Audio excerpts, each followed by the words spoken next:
នេះបងប្អូនក៏ចាប់ដើមមករៀបចំបៃសីធំឲ្យបងប្អូននេះហើយយយៈនេះក៏ចាប់ដើមបួងសួងដើម្បីយើងសុំសម្រាប់គ្រូប្រទេសស្នុកការដើម្បីតម្លើងទៅលើបៃសីធំអញ្ចឹងណាបងប្អូន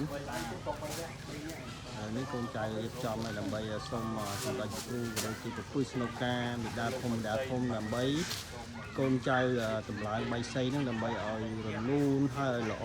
មានកម្លាំងមានបងប្អូនមានកម្លាំងមានកំផែងព្រោះបៃសីវាមានបៃសីធំតូចអញ្ចឹងណាបងប្អូននេះគឺបៃសីធំសម្រាប់យើងធ្វើពិធីបុណ្យខួបលើកទី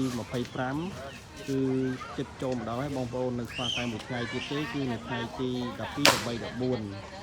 14ខែមីនា2025ហ្នឹងហើយវាត្រូវ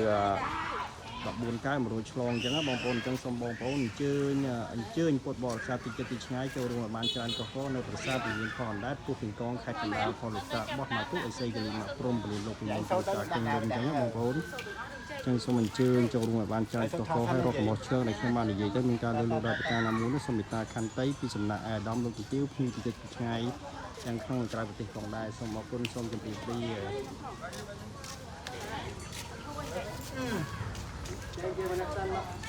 ชมเอาช่วงเส้นนะพี่เอาช่วงเส้น